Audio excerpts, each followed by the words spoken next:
Bonjour Vincent. Bonjour Caroline, bienvenue. Merci. Vous travaillez avec votre frère et votre père. Quel est votre rôle dans cette entreprise familiale?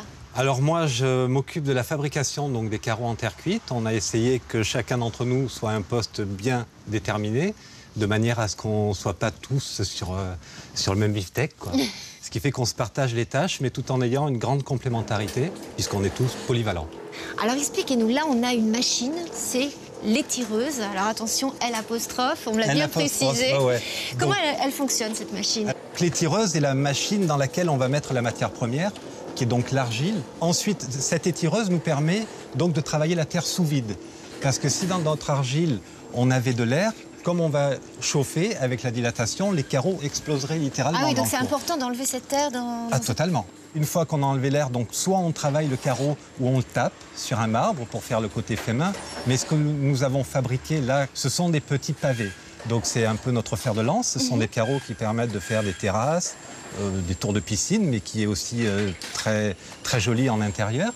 Donc c'est pour ça qu'il n'y a pas le poste où on le fait à la main. On coupe le carreau.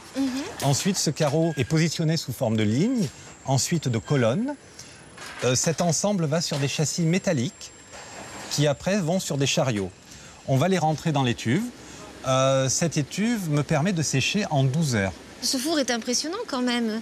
Alors il a été fait par l'Italie, en Italie. Hein. C'est les meilleurs. Hein. Et puis surtout, ils ont su donc nous faire du sur-mesure. J'ai mon programme pour les carreaux émaillés, ça s'appelle une cuisson oxydante. Et ensuite, on a donc la cuisson des carreaux de terre cuite qui vont aller à l'extérieur ou à l'intérieur, où là, j'ai besoin d'une flamme spécifique qui va me donner la couleur au carreau. Une belle histoire de famille avec une entreprise qui grandit et votre père qui continue avec ce côté artistique.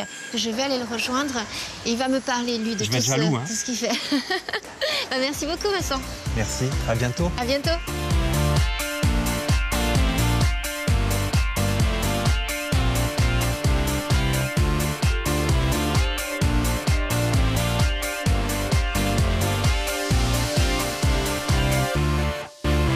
Vous n'avez pas hésité à faire des créations à taille humaine. Alors on retrouve aussi bien une voiture, un piano... Oui, parce que ça, je dirais, c'est la récréation. La récréation, c'est aussi une manière de communiquer avec mon travail, parce que c'est pas évident d'amener une salle de bain dans un salon, alors que d'amener une voiture et la ramener, c'est merveilleux. Ou d'amener un piano de concert dans une salle de concert, ça permet de parler de la céramique, créer des objets, sans les dénaturer, en leur mettant une peau de céramique, une sorte de momification un peu de l'objet, mais en lui conservant ce qu'il est. C'est-à-dire le piano joue, la voiture roule, la bétonnière... une petite bétonnière bétonne. Cherchez le mot. Merci Alain. Merci Caro d'avoir déposé vos jolis yeux sur mon travail. Ce fut un plaisir, écoutez.